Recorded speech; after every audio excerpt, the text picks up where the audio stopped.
നമ്മുടെ ഈ തിരഞ്ഞെടുപ്പിന് ശേഷവും മലയാളികളുടെ മനസ്സിൽ അല്ലെങ്കിൽ രാഷ്ട്രീയ കേരളത്തിൻ്റെ മനസ്സിൽ ഏറ്റവും കൂടുതൽ ആഴത്തിലിറങ്ങിയ ഒരു മുഖമുണ്ട്. KC വേണുഗോപാൽ. മറ്റു പ്രചരണ പരിപാടികളെ പോലെ കാടടക്കിയുള്ള വെടിയായിരുന്നില്ല. അദ്ദേഹത്തിൻ്റെ തികച്ചും തന്ത്രപരവും പ്ലാനിങ്ങുമായിട്ടുള്ള ഒരു സ്ട്രാറ്റജി അത് ടീം UDFൻ്റെ ഒരു സ്ട്രോങ് ആയിട്ടുള്ള ഒരു പ്രചരണത്തിന് വഴിവെച്ചു. എന്താണ് ചേട്ടന് പറയാനുള്ളത്? ഈ ആഷിഖ് പറഞ്ഞ പോലെ കാടടച്ചെന്തിനാണ് വെടിവെക്കുന്നത്? കാടടച്ച് വെടിവെക്കേണ്ട ആവശ്യമൊന്നുമില്ല. ഇരയെ വീഴ്ത്തുവാനായിട്ട് ഒരു മികച്ച വേട്ടക്കാരൻ ചെയ്യുന്ന ഏറ്റവും നല്ല മാർഗം എന്ന് പറയുന്നത് നിശബ്ദമായി സഞ്ചരിക്കുകയാണ്. അതായത് കാറ്റിന് എതിരിൽ തൻ്റെ ഗന്ധം കാറ്റിലൂടെ ഇരയിലേക്ക് ചെല്ലാതെ, ഒരു കരിയില പോലും അനങ്ങാതെ, ഒരു ചുള്ളിക്കമ്പോൾ പോലും ഒടിയാതെ വളരെ സൂക്ഷ്മതയോടുകൂടി സഞ്ചരിച്ച് ഒടുക്കം ഇരയെ കണ്ടെത്തുമ്പോൾ ആ ഇരയെ ലക്ഷ്യം വെച്ച് കൃത്യമായി ആയുധം പ്രയോഗിച്ച് ആ ഇരയെ വീഴ്ത്തുന്നതിനാണ് ഒരു യഥാർത്ഥ വേട്ടക്കാരൻ, ഒരു നയതന്ത്രജ്ഞൻ. KC വേണുഗോപാൽ എന്ന് പറയുന്ന വ്യക്തിക്ക് ഈ പറഞ്ഞ വലിയ അലമ്പ് വെച്ച് ഒച്ചയിട്ട് വേദിയിൽ കയറിയിരുന്ന് പ്രസംഗിക്കുവോ അല്ലെങ്കിൽ എന്താ പറയുന്നത് അങ്ങനെ ചെയ്യും ഇങ്ങനെ ചെയ്യും എന്നൊന്നും പറയേണ്ട ആവശ്യമൊന്നും ഇല്ല. മനസ്സിലായോ? ശരിക്കും പറഞ്ഞാൽ അദ്ദേഹത്തിൻ്റെ വരവോടുകൂടി ഇടത് സൈബർ ഹാൻഡിലുകൾ മുഴുവൻ തന്നെ ഒരു പ്രതിരോധത്തിലായിപ്പോയി. ഒന്നും ചെയ്യാനില്ല. അദ്ദേഹം അങ്ങ് കളം നിറഞ്ഞു. KC വേണുഗോപാൽ എന്ന് പറയുന്ന വ്യക്തി കളം നിറഞ്ഞു. ഇവിടെ ഇടതുപക്ഷത്തിൻ്റെ കാര്യത്തിലേക്ക് വരികയാണെന്നുണ്ടെങ്കിൽ നമ്മുടെ ഈ ഒരു ഇലക്ഷൻ ഡിക്ലെയർ ചെയ്ത സമയത്ത് തന്നെ അവിടെ പല പ്രശ്നങ്ങൾ തുടങ്ങിയിരുന്നു. സ്ഥാനാർത്ഥിത്വത്തെ സംബന്ധിച്ചുള്ള തർക്കങ്ങൾ, അതുപോലെ തന്നെ കൊഴിഞ്ഞു പോക്കുകൾ, പാർട്ടി വിട്ട് BJPയിലേക്കും കോൺഗ്രസിലേക്കും കുടിയേറുന്ന ഇടതുപക്ഷത്തിൻ്റെ തലമുതിർന്ന നേതാക്കൾ, ഇതൊക്കെ നമ്മൾ കണ്ടതാണ്. പക്ഷേ അവിടെയാണ് ഈ KC വേണുഗോപാൽ എന്ന് പറയുന്ന നയതന്ത്രജ്ഞൻ്റെ ഏറ്റവും വലിയൊരു സ്ട്രാറ്റജി, ഒരു പൊളിറ്റിക്കൽ ഇടപെടൽ അല്ലേ? അതെ, ആ ഇടപെടൽ എന്ന് പറഞ്ഞു കഴിഞ്ഞാൽ അദ്ദേഹം കൃത്യമായി എല്ലാവരെയും ചേർത്ത് നിർത്തുന്നതിൽ വിജയിച്ചു എന്നുള്ളതാണ്. മനസ്സിലായോ? ഒരു പ്രശ്നമോടില്ല. ഇപ്പം മുഖ്യമന്ത്രിയാണോ, മുഖ്യമന്ത്രി വേണോ, മുഖ്യമന്ത്രി ആവാനുള്ള ആള് തയ്യാറാണ്. അതെ, മുഖ്യമന്ത്രിക്ക് മുഖ്യമന്ത്രി, ആഭ്യന്തരമന്ത്രിക്ക് ആഭ്യന്തരമന്ത്രി, അങ്ങനെ ഏത് എല്ലാവരും. അതുപോലെ തന്നെ ഈ ഒരു വിദ്യാഭ്യാസ മന്ത്രി ആരായിരിക്കണം എന്നുള്ളത് ഇലക്ഷൻ്റെ ആ ഒരു സമയത്ത് തന്നെ നമ്മൾ ഒരു സ്ഥലത്ത് ചെന്നപ്പോൾ, ആ സ്ഥലം ഇപ്പോൾ എടുത്ത് പറയുന്നില്ല, ആ ഒരു സ്ഥലത്ത് ഞങ്ങൾ ഒരു വർക്ക്ഷോപ്പ് എടുക്കുവാനായിട്ട് ചെന്നപ്പോൾ അവിടെ വെച്ച് തന്നെ ഇദ്ദേഹം ജയിച്ചാൽ വിദ്യാഭ്യാസ മന്ത്രിയാണ്. അത് കൺഫേം നോട്ടാണത്. മനസ്സിലായോ? അല്ലാതെ ഒരു സംശയങ്ങളൊന്നും അവിടെ ഇല്ല. ഇപ്പോഴും ഇടതുപക്ഷത്തേക്ക് വരികയാണെന്നുണ്ടെങ്കിൽ മുഖ്യമന്ത്രി ആരാ? പിണറായി വിജയൻ. അടുത്ത മന്ത്രി ആരാ? അത് ഒരുറപ്പുമില്ല. ഇനിയിപ്പം മറ്റേ അങ്ങനെ ഒരു സിറ്റുവേഷൻ ഉണ്ടാവാതെ ഈ പറയുന്ന ഇന്ത്യൻ നാഷണൽ കോൺഗ്രസിനെ കേരള ഘടകത്തെ വ്യക്തമായി ശക്തമായി പിടിച്ചു നിർത്തുവാനായിട്ട് KC വേണുഗോപാൽ എന്ന് പറയുന്ന വ്യക്തിക്ക് സാധിച്ചിട്ടുണ്ട് എന്നുള്ളതാണ് ഒന്നാമത്തേത്. പിന്നെ ഈ വേദികളിൽ പോയിട്ട് ഘോരഘോരം പ്രസംഗിക്കുവോ അങ്ങനെ ഒന്നും ചെയ്യേണ്ട കാര്യങ്ങളൊന്നുമില്ല. ഈ വളരെ നിർണായകമായ ഒരിടപെടലാണ് ഈ KC വേണുഗോപാൽ. ചേട്ടാ, എനിക്ക് പലപ്പോഴും തോന്നിയിട്ടുണ്ട് നമ്മുടെ ഈ ക്രിക്കറ്റിലും ഫുട്ബോളിലും ഈ ഇമ്പാക്ട് പ്ലെയറെ ഇറക്കുക എന്നുള്ള ഒരു സംഭവം ഉണ്ടല്ലോ. ഈ കോൺഗ്രസിന്റെ ഒരു ഇമ്പാക്ട് പ്ലെയർ അല്ലെങ്കിൽ കീ ഫാക്ടറാണ് KC വേണുഗോപാൽ. അദ്ദേഹം എത്താത്ത സ്ഥലങ്ങളില്ല, മേഖലകളില്ല, അദ്ദേഹം ചൂണ്ടിക്കാണിക്കാത്ത വിഷയങ്ങളില്ല. ഇപ്പൊ ഈ അവസാനത്തെ ചർച്ചാ വിഷയമായ FCRA വരെ ചൂണ്ടിക്കാണിച്ചിട്ടുണ്ട് അല്ലേ?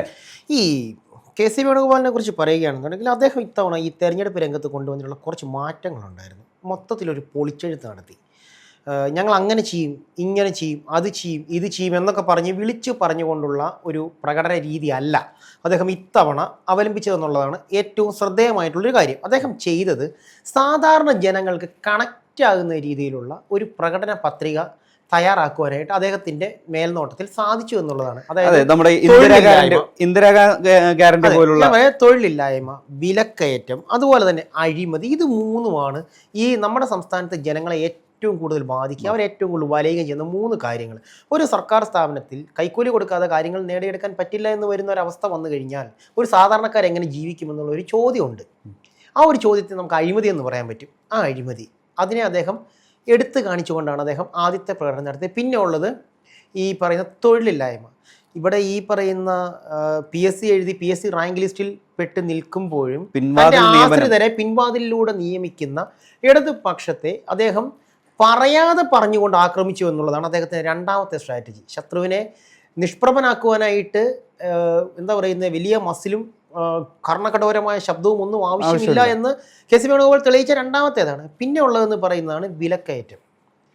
ഈ ഒരു കേരള ബജറ്റ് വന്നതിന് ശേഷം ഇവിടെ എന്തൊക്കെയാണ് സംഭവിച്ചിട്ടുള്ളത്? കറണ്ട്, പെരക്കരം, ഒരു രജിസ്ട്രേഷൻ ഫീസ്, ഒരു വീടുള്ളവന് അവൻ്റെ ഒരു തറവാട് വകയായിട്ടൊരു വീട് കിട്ടിയിട്ടുണ്ടെങ്കിൽ അതുകൊണ്ട് അവൻ്റെ കുടുംബം നശിക്കേണ്ട, അത് മതി.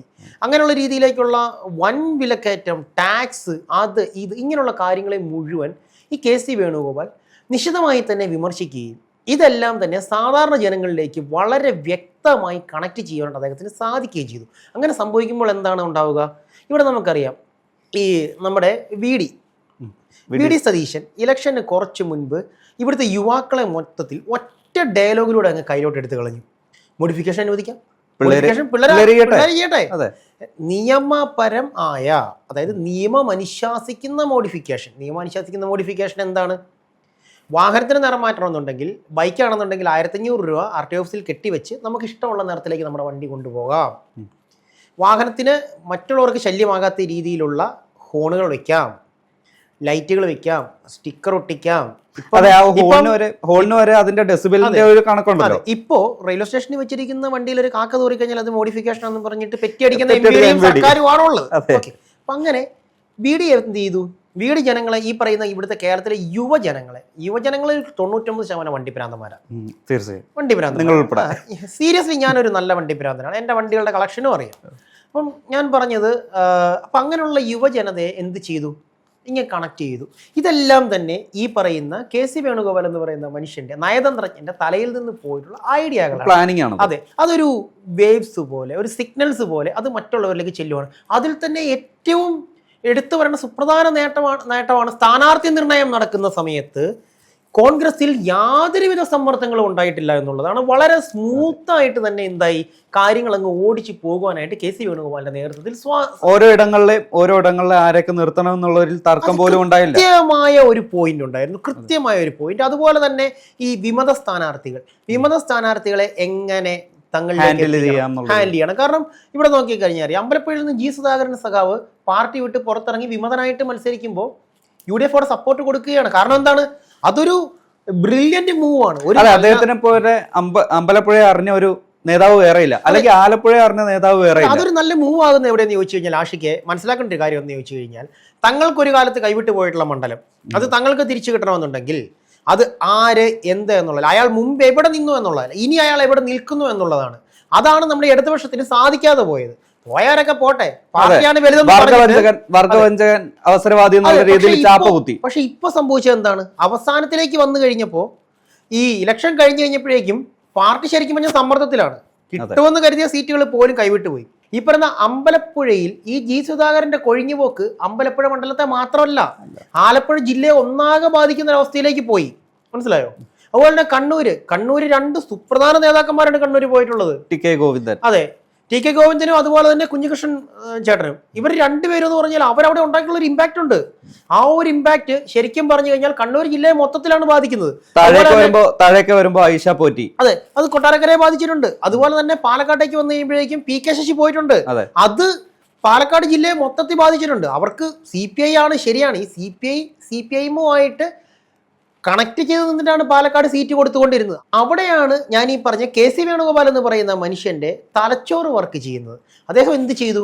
അദ്ദേഹം ചിതറിക്കിടന്നതിനെയും എല്ലാത്തിനെയും ഒന്നിച്ച് ചേർത്ത് നിർത്തിയിട്ട് ഒരു മതിൽ അങ്ങ് കെട്ടി, ഒരു നല്ലൊരു ഒരു വോൾ അങ്ങ് കെട്ടി.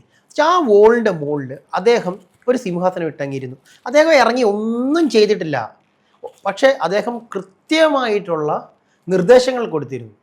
ഇറങ്ങി യുദ്ധം ചെയ്യണമെന്നില്ല, തൻ്റെ പടയാളികൾ ഏതൊക്കെ ട്രാക്കിലൂടെ പോകണം, എങ്ങനെയൊക്കെ നീങ്ങണം, എങ്ങനെയൊക്കെ യുദ്ധം ചെയ്യണം എന്നുള്ളത് ഒരു യഥാർത്ഥ പടനായകന് അവരെ കൺട്രോൾ ചെയ്യാൻ സാധിക്കുന്നുണ്ടെങ്കിൽ ഒരു യുദ്ധം ജയിക്കുവാനായിട്ട് ആ പടനായകൻ നേരിട്ട് ഇറങ്ങേണ്ട ആവശ്യമില്ല. ആഷിക്ക് അതിൻ്റെ ഇമ്പാക്റ്റ് അറിയാൻ പോകുന്നത് ഈ മെയ് മാസത്തിലാണ്.